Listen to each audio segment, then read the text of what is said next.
So there are four main aspects: metaphysics, anthropology, ethics, epistemology, and they're good to just keep as in the back of your mind, floating in the back of your mind, whenever you engage with philosophy, trying to think what fits where. So if I say metaphysics, what is metaphysics? These guys know, I'll pick on it. Jensen. Is it what is? Exactly, the study of being as being. So we can, if we look at different topics, say biology, it's the study of being insofar as it's living.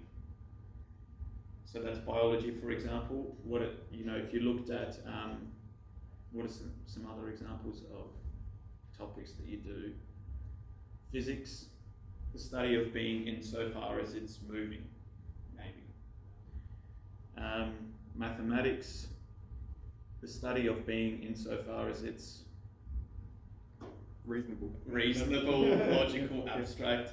Whereas metaphysics is the study of being as being. So it's the most fundamental. So as you can see, metaphysics, so meta means after physics. And we get the name metaphysics really from a historical point of view, because Aristotle wrote the metaphysics after the physics. But it does mean we kind of interpret it as being more fundamental than physics. So because every other subject presupposes something to exist for you to study it in a particular way, whereas metaphysics is the base, the most fundamental. Does that make sense? So all our other subjects study being from a particular perspective, whereas metaphysics is kind of meta, beyond all of that, or underneath it, more fundamental. So that's metaphysics. So in relation to the other four, it would be the base of all the others in philosophy. So metaphysics, what's anthropology? You might not know this one. Have you heard of the word anthropos? Anthropos is Greek for human person. So it's the study of the human person. So more technically, it's the study of being insofar as that being is a human person. Ethics, what's ethics? Like moral. Moral, yep. So how to act. And then epistemology. Emma, can you remember? I can't remember. Alex? How we think. How we think, how we know. How we know. Yeah. So metaphysics is the fundamental one, and all the other three kind of flow from that. So if we're talking about the philosophy of mind, where would that fit, do you think, of the four? Metaphysics? Ultimately, yes, but more particularly. Epistemology? I don't know. It would, it could, but I'm thinking more anthropology, because we're talking about, today we'll talk about mind, body, dualism, and that's particular to the human person. So we'll be looking at anthropology. Anthropology, study of the human person. So there's a famous quote, know thyself, which comes from, there was a Delphic maxim inscribed in the forecourt of the Temple of the Apollo at Delphi. And it was, that question, know thyself, was a Socratic question which provoked Socrates to ask all the questions he did. And that's the question that we're going to start from today. Who are we?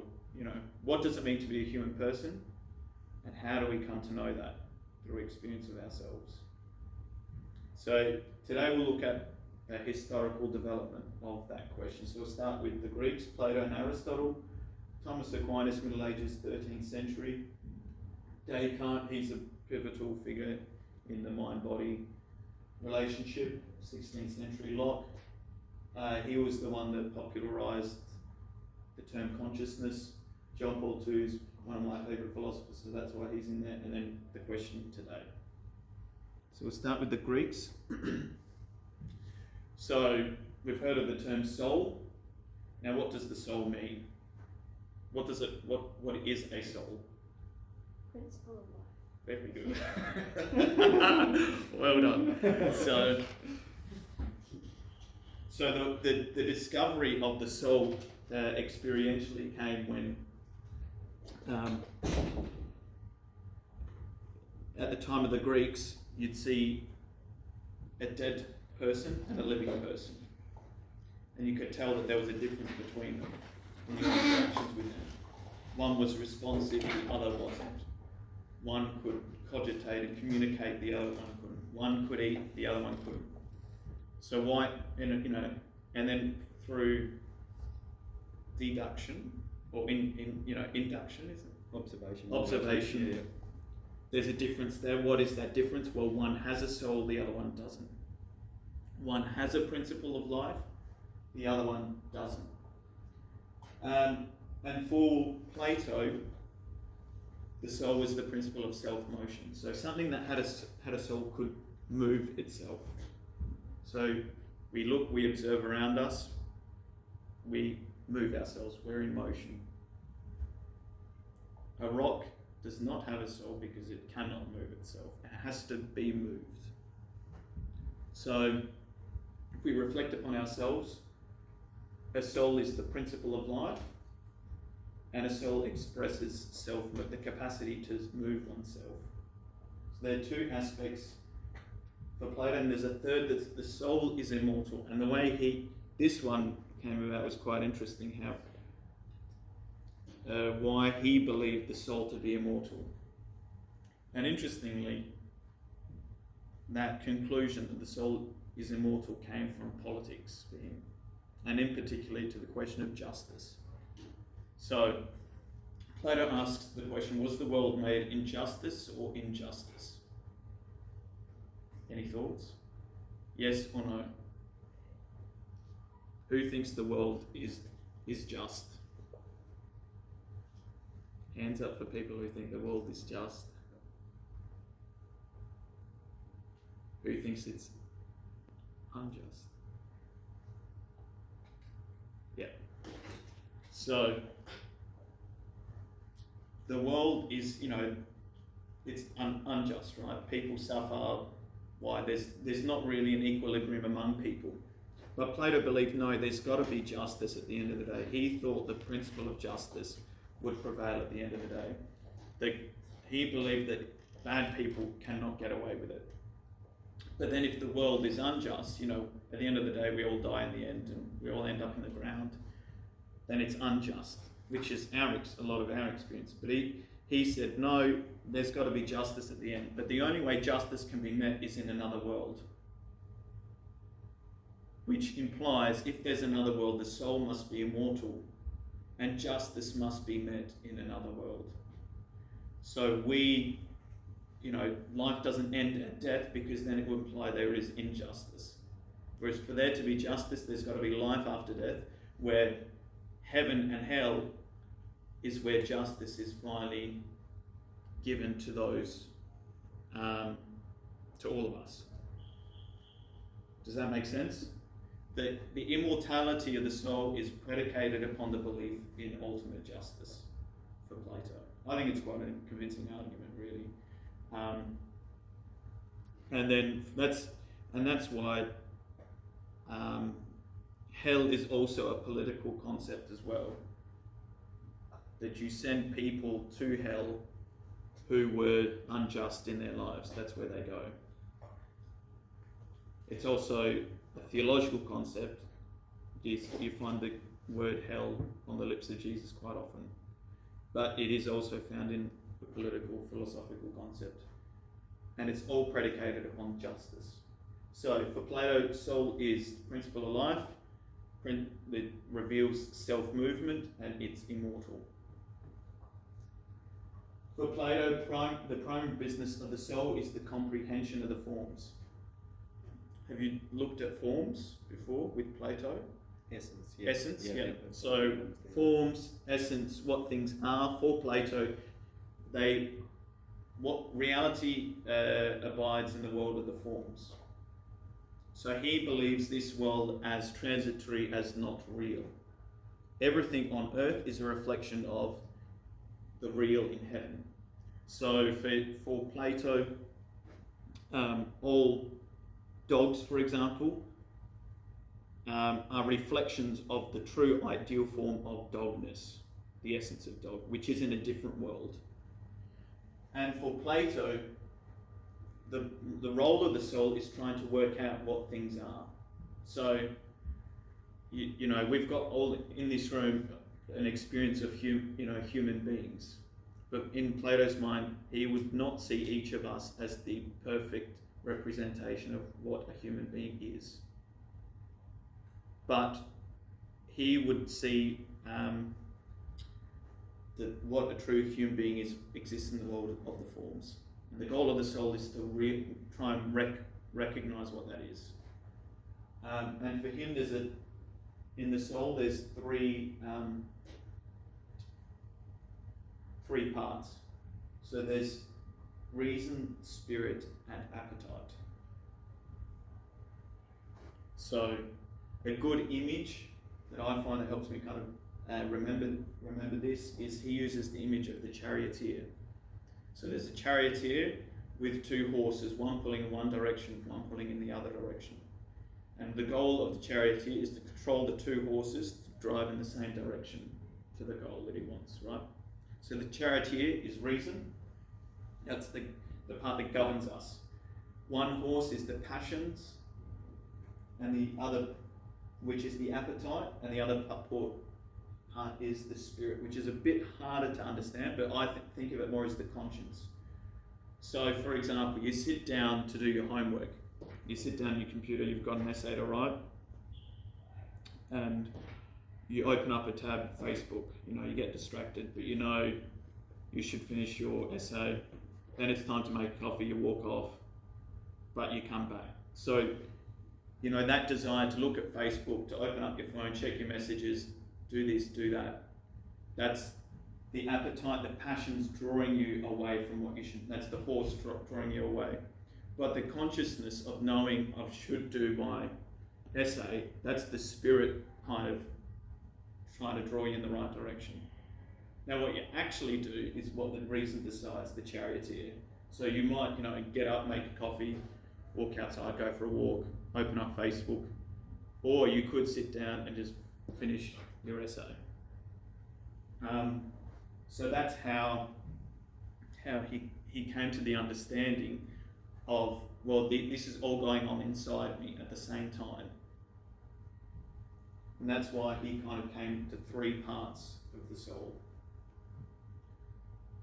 And this kind of became the basis for the rest of history of this tripartite structure. Plato was kind of foundational in other areas. So I don't know if any of you are doing psychology.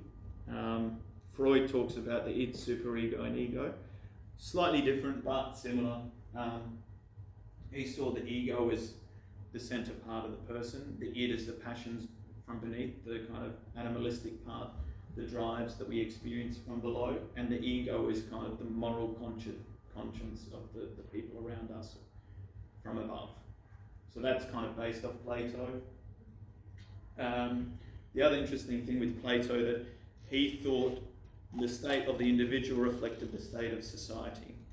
So he saw this three-part structure within the soul reflected in the way that society is structured. So you have a governor, or a counsellor for him, auxiliary and producers. That's how a society runs. It's taken up by Montesquieu, which became the foundation for the American Constitution, the executive, legislative, and judicial aspect of governance.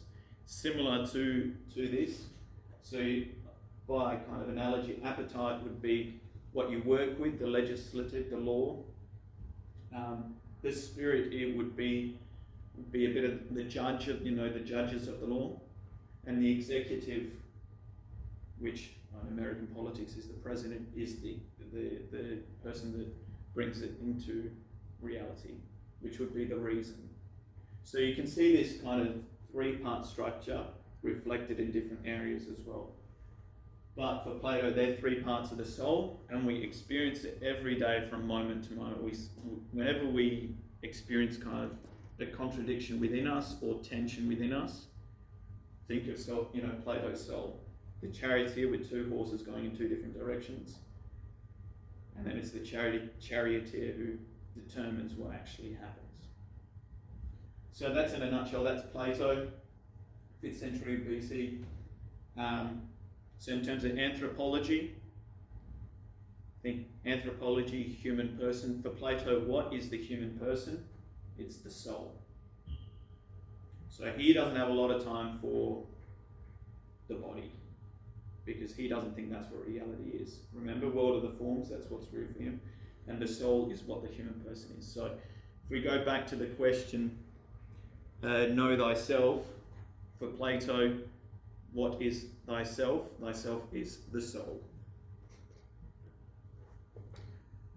Now, Aristotle is a disciple of Plato.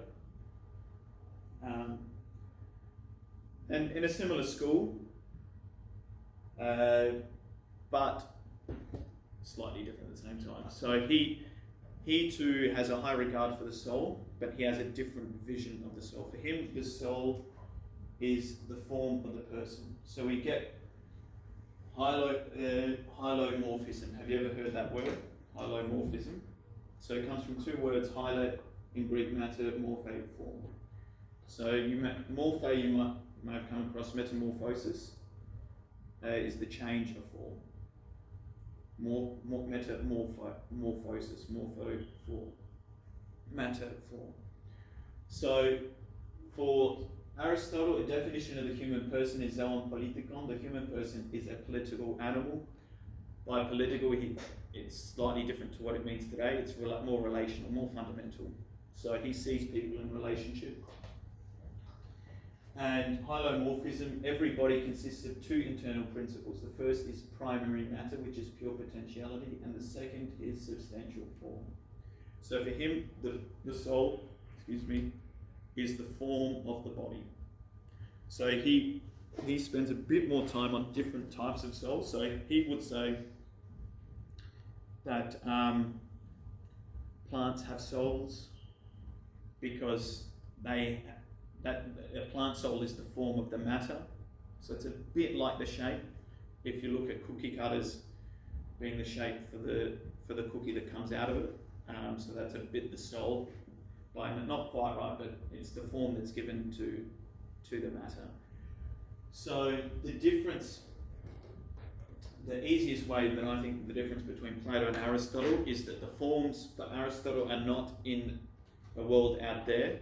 They're instantiated in each individual. So every person has a soul. So if you look at this image, the School of Athens, you have Plato and Aristotle next to each other. It's hard to see, but Plato has his finger up, Aristotle has his finger down. And the idea or interpretation is Plato points up because he believes the world of the forms is somewhere up there. Aristotle points down because the form is in things. So each of us has a soul that gives shape to our body. So here's kind of, if you think Aristotle, you think hylomorphism, form and matter unity. So the person is not the soul, but a union. Everybody consists of two internal principles, a union of two principles, form and matter. So that's a bit of the difference. And if you look, just to take the discussion a bit further, we compare Plato and Aristotle, knowing their anthropology now, knowing that Plato believes in the person being the soul, and Aristotle believing that no, the person is a union of two principles, form and matter, that would actually reflect their metaphysics, wouldn't it? So Platonic metaphysics is immaterial. He thinks reality is not matter. He thinks the material world is a reflection of what is the real world. Whereas for Aristotle, he gives more weight to matter. He thinks that reality is this. because reality is a unity of form and matter.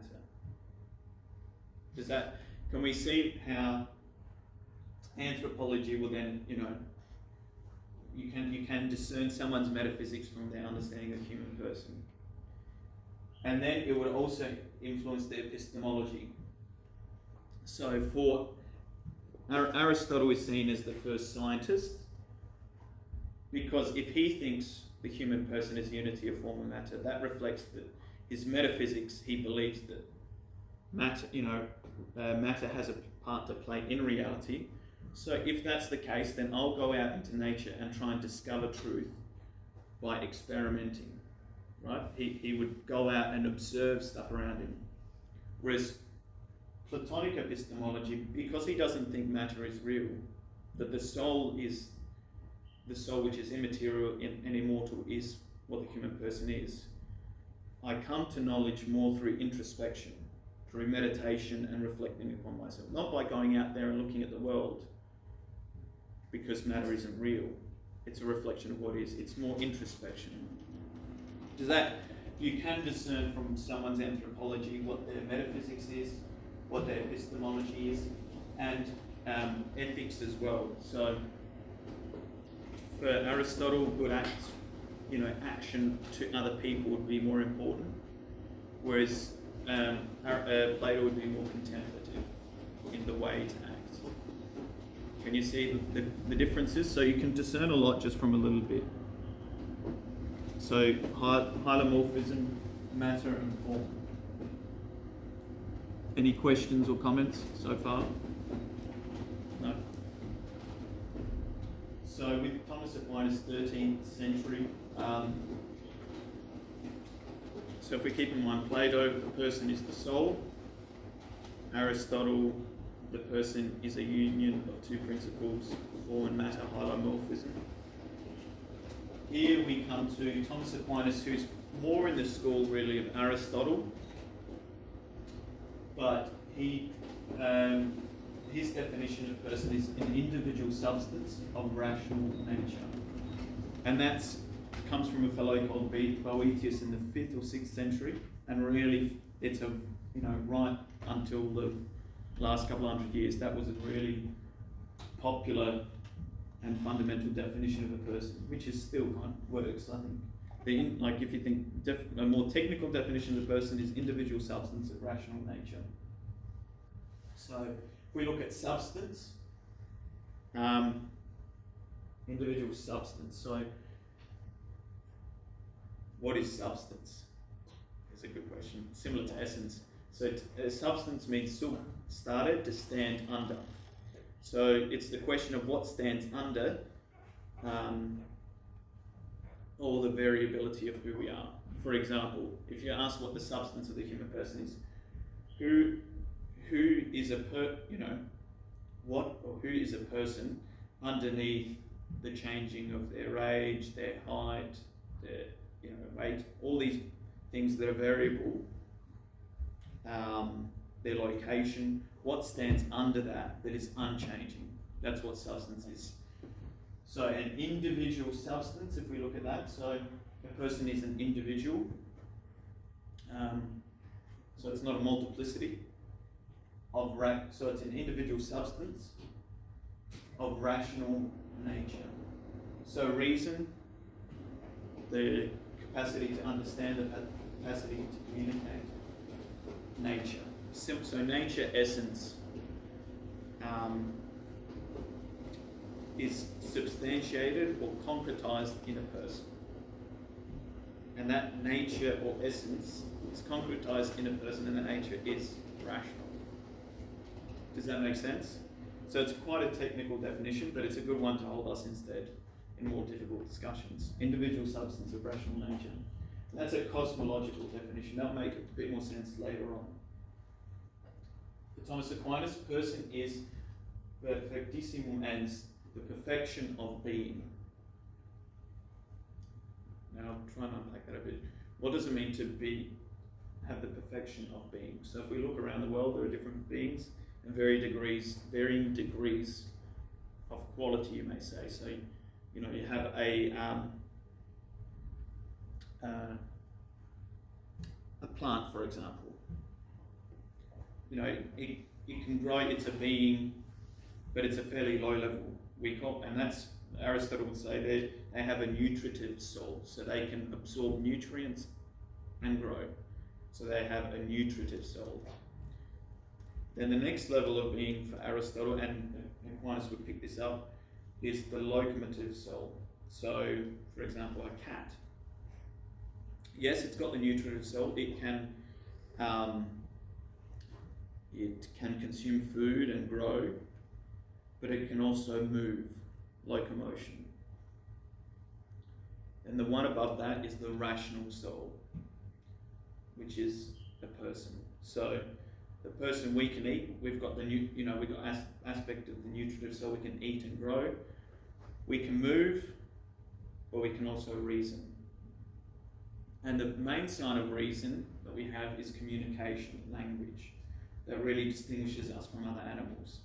There's a language of communication that can go on. And that communication is the manifestation of being. That's what perfection of being. When we think of perfection, we think of communication. It's like if I asked you whether we're talking about a particular topic, say, the footy, or explaining footy to someone from overseas. Do you know what you're talking about? You check if you actually know what you're talking about, if you can communicate it to them in a way that they understand. That means that you've got the perfection of knowledge if you can communicate it in such a way that another person can understand. That's what perfection is from an intellectual point of view. And that's the same with regard to being, when you can share your being through communication to another. Does that make sense? So that's what the perfection of being is. Now, for Thomas Aquinas, like I said, he takes Aristotle a bit further. So for him, the soul is the spiritual substance whose natural properties are reason and freedom. It also has faculties which are intrinsically dependent upon matter, cognitive, thinking, and appetitive, which is appetite, desires, and the like. So he when he's talking about the spiritual substance, he's talking about substance, which is, for Aristotle, holomorphism. So union of matter and form is the substance for Aquinas, and he kind of extrapolates that with the properties, intellect and freedom, reason and freedom, and also ones that are dependent upon matter. See, that wouldn't be Platonic, would it? Because for Plato, the matter is not reality. But for Aristotle, the importance of, matter is important for the person. So there are things that are dependent upon matter. So appetites, desires, food, for example, and cognitive, which is knowledge. So he kind of elaborates, extrapolates Aristotle. So we've got Plato, the person is the soul. Aristotle, the person is a union of two principles, matter and form, holomorphism. Thomas Aquinas, he kind of extrapolates the holomorphism, matter and form, and he takes up the definition of person as an individual substance of rational nature. So it's more, you can see we're getting more particular and more precise in our language. So now we come to René Descartes. So 16th century, it's really the beginning of modern thought. And here we have what we call the turn to the subject. So he comes up with the definition, cogito ergo sum, I think, therefore I am. Now if we think of Plato and Aristotle, which one do you think he'd be more aligned to, Plato or Aristotle? Plato. Yes, Plato. And even his methodology of how he philosophized was not going out into nature trying to discover reality from things. He really just sat in his bed and contemplated. He thought. It was introspective. It was the turn inward again, like with Plato. And his method was he wanted to come to certainty, to clear and distinct ideas. And note, when we're talking about ideas, think ideas, internal, conceptual, Platonic. So he wanted to come to clear and distinct ideas by cogitating, by just thinking. And he tried to doubt everything and then try to build a philosophy on base principles. So similarly in mathematics, we start with axioms and then build everything off that. So Descartes wanted to wipe the slate clean and start from the ground up. So doubt everything and then start from the ground up. And the base he came to was he doubted everything and started thinking and didn't know what to believe for certain. But he knew that he was thinking as he was doing that, wasn't he? It's kind of turns back on itself. He realized, whatever even if I doubt everything, I know that I am doubting. Whatever I think, I know that I am thinking. So he doubted everything, but he couldn't doubt that. He couldn't doubt that he was doubting. He couldn't, he knew that he was a thinking thing. So I think, therefore I am. So because he thought his way through things, he knew that he existed. Does that kind of argument work? So, but then that causes a problem because he doubted everything else, but he knew that he was thinking, and he therefore knew that he existed. But what was that existence? Well, the person is a thinking thing, whatever it is. So he split reality then between me as a thinking thing, what he called the res cogitans, the thinking thing, and everything else is the extended thing. Res extensa is everything else in reality is in space and time, but whatever I am, I'm a thinking thing. So, and what do we call that today but the mind-body problem? So he really is the base founder of this mind-body dualism.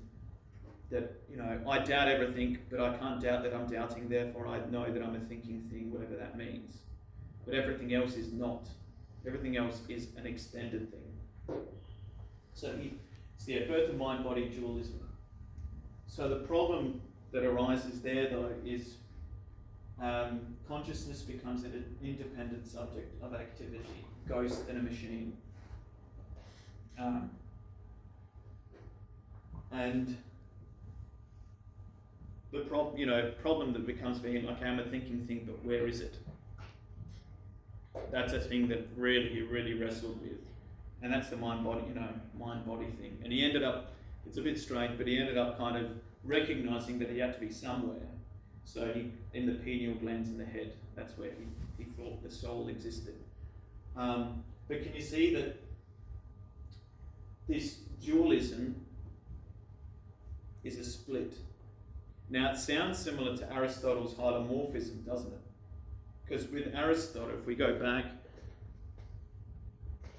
there are two principles, form and matter, mind-body, but they're actually quite different.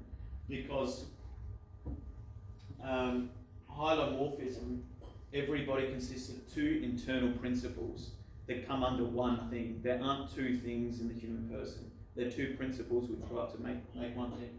Because the matter is not matter as we understand things. It's pure potentiality. So pure potentiality is non-existent. For example, I have the potentiality to be taller than I am. That would be an example of the hyle. I have potential to be bigger than I am, but I'm not. Does that make sense? But that potentiality is in me, but it's not a reality. So it's a bit, reflect upon that. The difference, that might be a good essay question. What's the difference between hylomorphism, Aristotle, and Descartes' mind-body problem? Because on the surface they seem similar, but they're not, because hylomorphism refers to one thing, whereas for Descartes it's two different things, two different res cogitans, res extender, whereas for Aristotle they come together. They're one substance, whereas those substances split for Descartes. And that's the problem, that when the mind-body splits, the mind becomes an independent reality, which then gives birth to consciousness.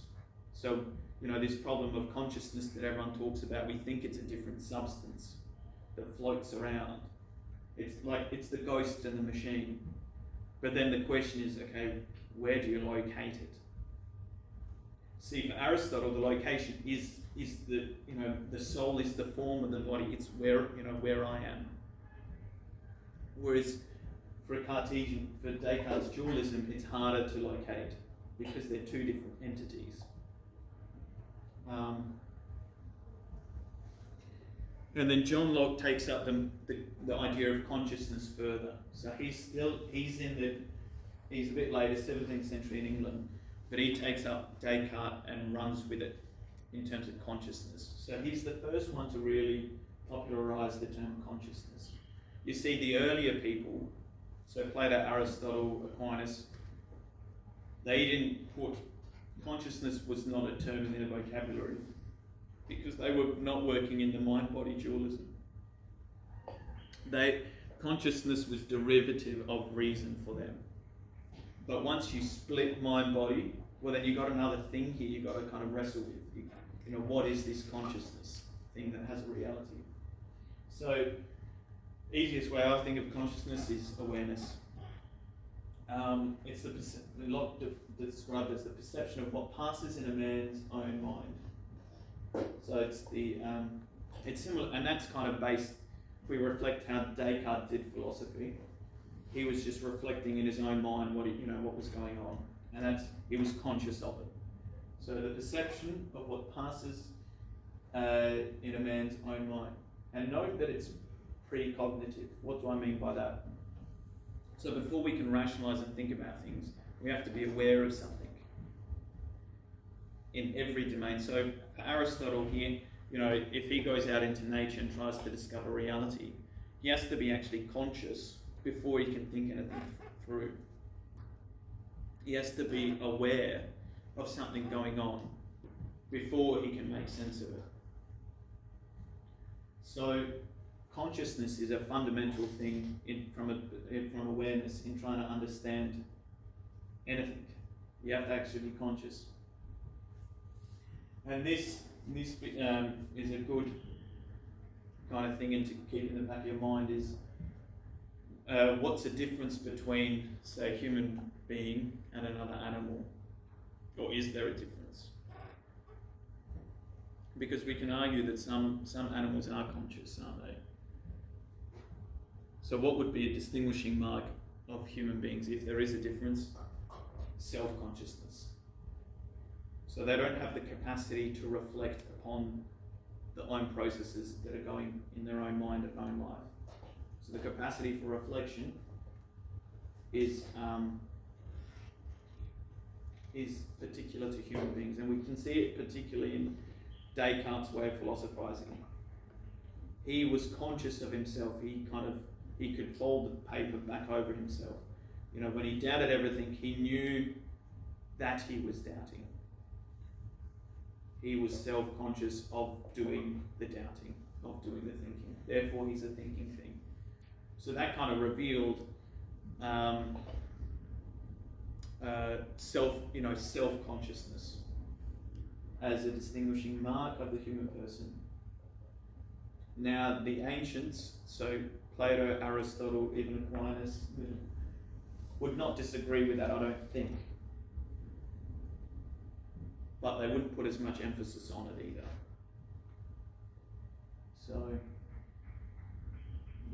So John Locke, consciousness, the one that popularized consciousness, awareness, and self-consciousness as a distinguishing mark of the human being.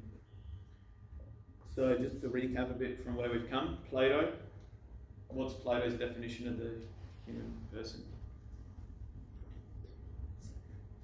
So separate, yeah, metaphysics, but what is the human being? The soul. The soul is the human being. And we remember there were three aspects of the soul for Plato. Do you remember what they are? describe. Yeah. Spirit and logic or reason. And think of the image of the charioteer and the horses, and think of our own experiences of everyday life. We all experience conflict in terms of desires, and we have to decide one way or another. So that's for Plato, the human being is the soul and reality is in the world of the forms. Yep. So we move from Plato to Aristotle, his student.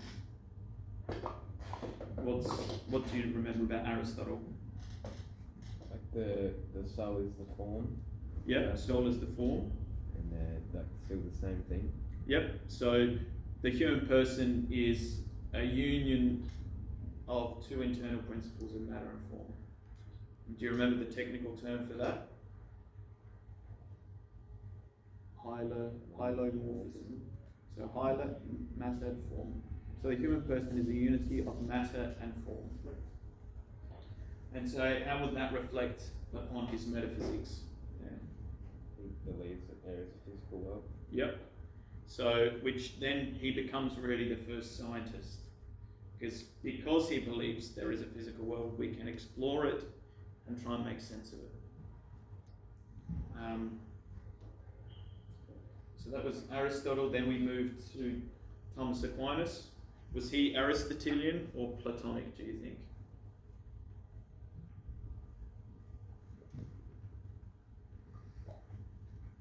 So he seemed to be more Aristotelian when he talks about spiritual substance, whose natural properties are reason and freedom. It also has faculties which are intrinsically dependent on matter, which are cognitive and appetitive. So, individual substance of rational nature. Thomas Aquinas. Then we moved to the modern turn, the turn to the self, the turn to the subject. Descartes, mind-body dualism, the birth of mind-body dualism. That's when the split happens. And consciousness then starts to play more of a role, and John Locke takes it further. So now John Paul II died fairly recently. So he would be in the school of Thomas. So he starts with the person as an individual substance of rational nature. Now I've said it's a cosmological definition. So what do I mean by that? So Aristotle, like I said, it's different levels of being. You have the nutritive soul, plants, locomotive soul, other animals, and the rational soul is the human being. So there's a hierarchy of levels of being. And this definition of the person, individual substance of rational nature, is kind of a slot within the hierarchy of the cosmos. So if we look at the world, we see, for Aristotle and Thomas, we see three different levels of being: nutritive, plants, animals, locomotion, and the rational for human beings. And the person is reduced to that world. So the person is just the highest level of beings in the world. So that's why it's a cosmological definition, which seems, quite convincing, I think. It's an individual substance of rational nature. So it's the rational aspect of the human person which puts them at the top of the hierarchy of different beings in the world. It's a cosmological definition. The problem that John Paul II, felt with it, he didn't disagree with it, he thought it was reductive and didn't explain the human person completely. He says it was true, but not enough. And he starts off with the difference between someone and something. So, in the world we come into contact with different objects and we interact with them. We interact ourselves as objects. We do different, it's a bit of a banal example, but we cut our hair, we engage with our bodies, ourselves, as objects. But he asks the question, is there more than that? And he says yes, because we're someone. We're not just another object amongst others. We have within us what Descartes and Locke would say, self-consciousness, that we know we're also a subject. We're not just an object, we're a subject. So this is where he kind of takes what the personalist term in 20th century philosophy, it becomes quite popular. This importance about talking about the uniqueness of each person. Each of us isn't just an individual substance of rational nature. Yes, we are, but we're also unique and unrepeatable. And just think, so that he's trying to focus on the uniqueness of each person. And this became popular in the 20th century, this focus on what we call personalism, this focus on the uniqueness of each individual. And can you think of any historical things that happened in the 20th century that may have provoked this focus on uniqueness and the dignity of each person? Can you think of anything that provoked in philosophy this reflection?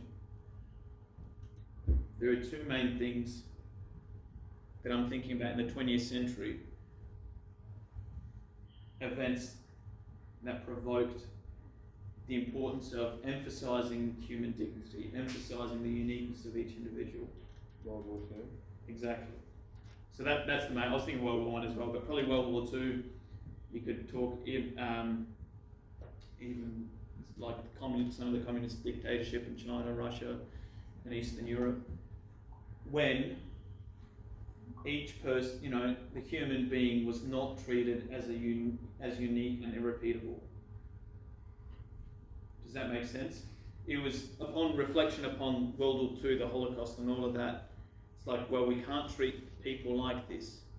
But the question is why? If they are just another object in the world, why can't you? Why are we so special, as it were?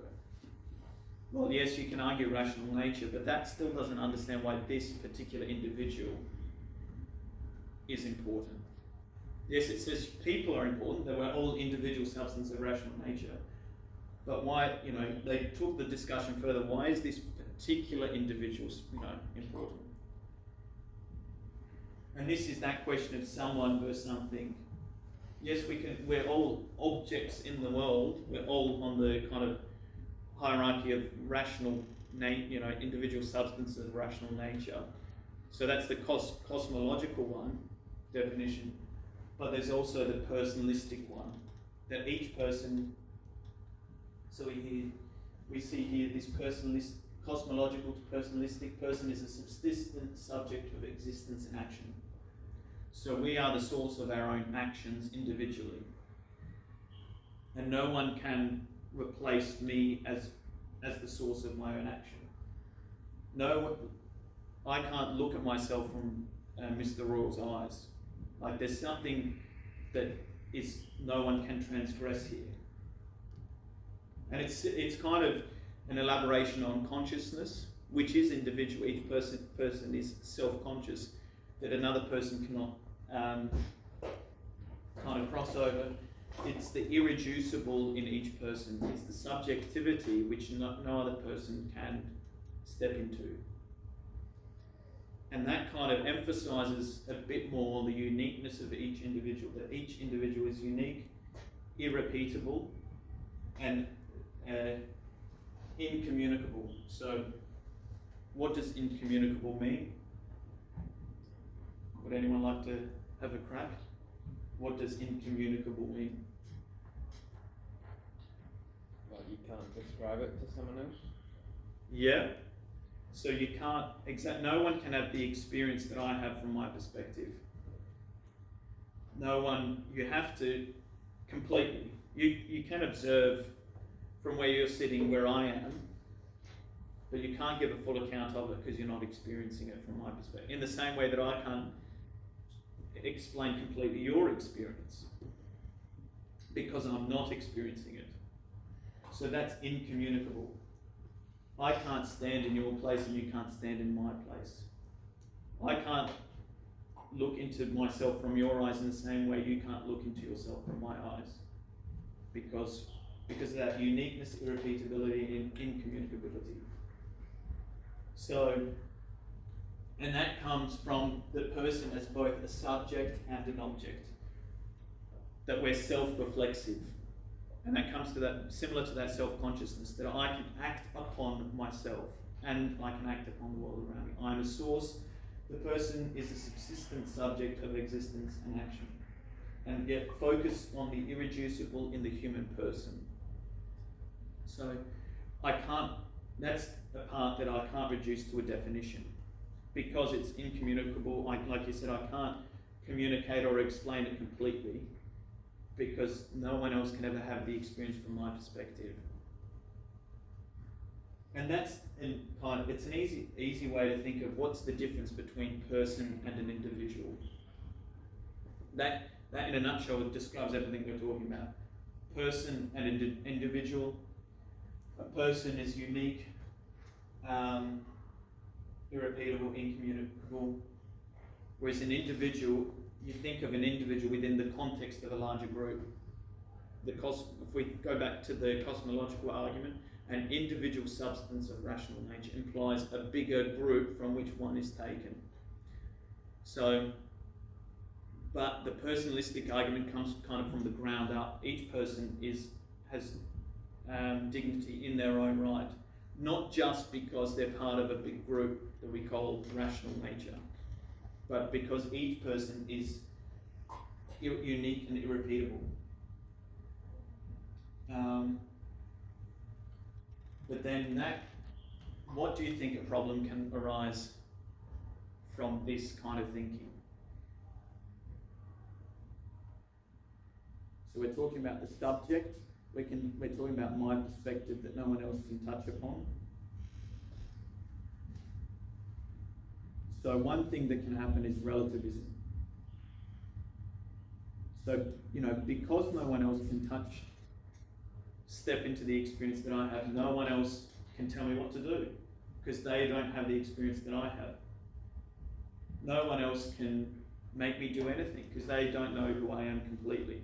Can we see a problem that can arise here in this kind of, but the issue is that everyone else has that right. So how do you, because each person is unique and irrepeatable. And can you see that, going back to the 20th century context, that we spoke about, the war being the cause of this focus on the uniqueness and irrepeatability, individuality of each person, because persons were abused and not respected. And that was a kind of totalitarian regime, which, was an absolute claim on all people, right? Now the reaction is, okay, personalist, each person is important to focus on subjectivity, but then ethics can turn to relativism very easily. But it makes sense because 20th century was absolute. Like you're either it was an absolute claim on what it was to be human. You had to be part of the perfect race from a Nazi perspective.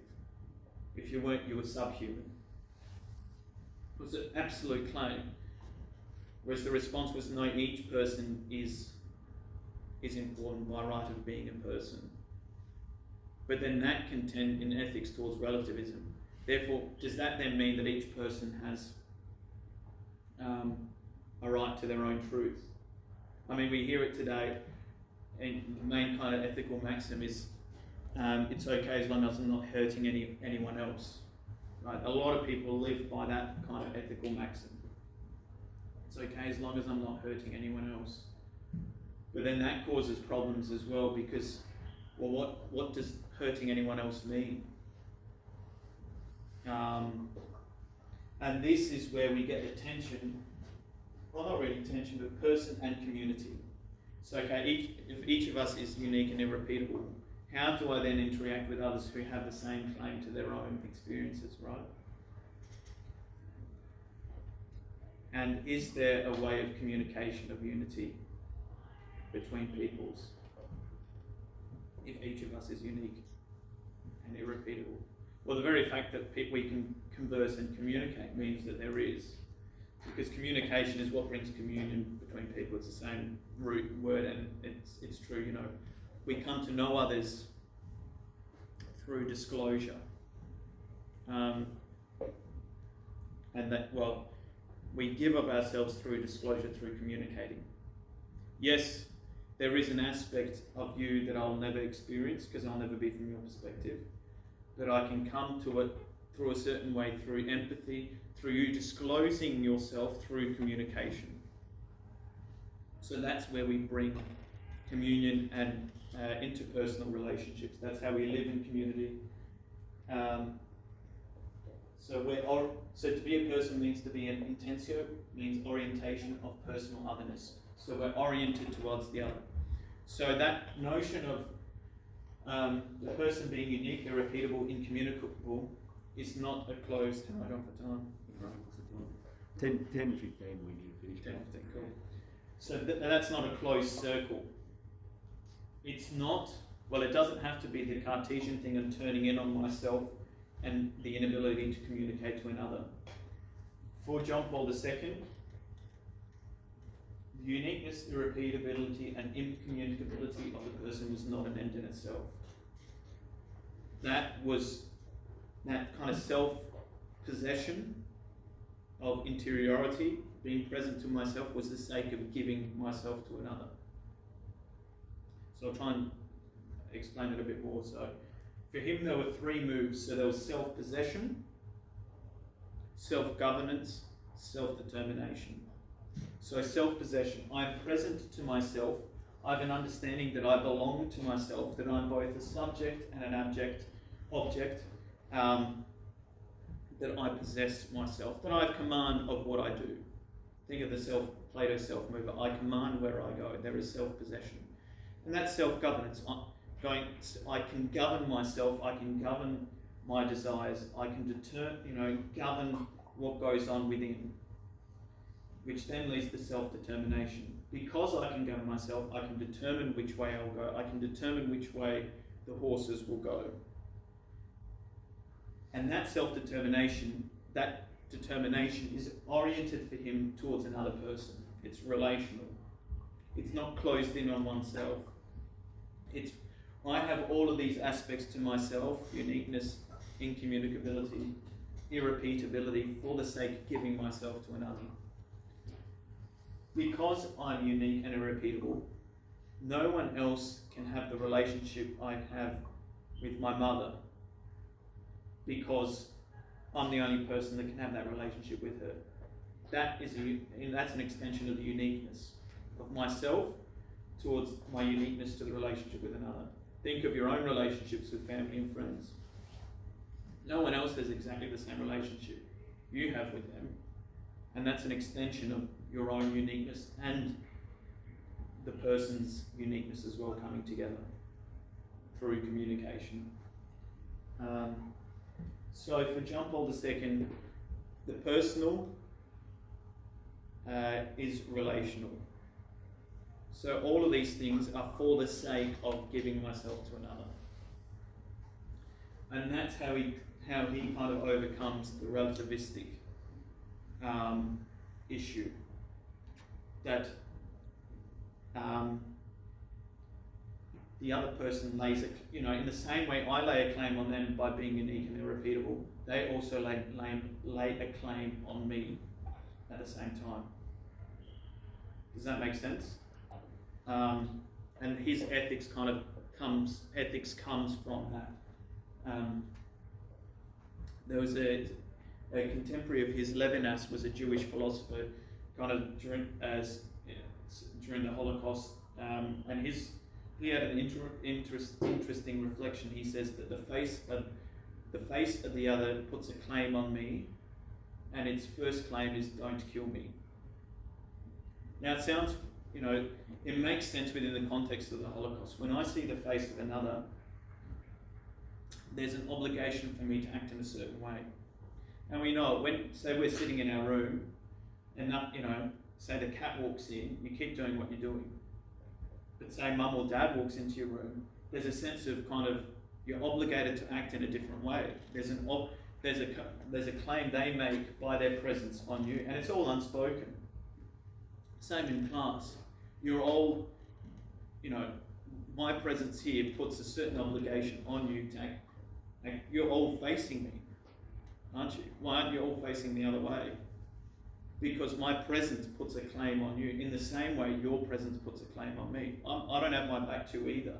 There's an interaction there which we lay claims on each other, and that coming together is what builds community, because we're communicating. And that's why, from the base level, Levinas would say, the face of the other says, don't kill me. What he means by that is, the presence of another puts a claim on me in the way I act. I mean, even the way you dress, for example. You're all at school, you're all dressed in uniform. Why don't you do that at other places? It's because the presence of other people in this place puts a claim on how you dress. Can you see that kind of... and that's based upon uniqueness, irrepeatability. If you go all the way down, and it's based upon all of that. Human dignity and all of that is from this perspective. And it goes back to someone versus something. We're not just objects within the world. We're also subsistent subjects of existence and action. Because of that, that shapes how we act. Because each of us are subsistent subjects of existence and action, we act in a particular way. And that's morality is born of that, born from that. It shapes, like I said, it shapes how we act. You're looking at me, I'm looking at you. That's what action is. What the realm of morals and morality, the shaping of action. So that's John Paul II and personalism as well. I'll just finish here with a couple of questions that are popular today. So spiritualism versus materialism. If we go back to Plato and Aristotle, Plato would be probably more of a spiritualist. Aristotle would be more of a materialist, but I'd be hesitant to say he wouldn't say that, but that's how we kind of understand them. What are we today? So I'll leave that question for you for your reflection. Consciousness versus reality. So a big one is that experiment, or kind of thought experiment, if the tree fell in the forest and no one heard it, would have actually fallen? Do we have to be conscious of reality for it to be real? Or what is reality outside of consciousness? What's the relationship between the two? What's the relationship between the mind and body? And what role does our body have in our identity today? So to what extent does the body reveal who we are? That's probably the biggest question, I think, at the moment. The role of the body.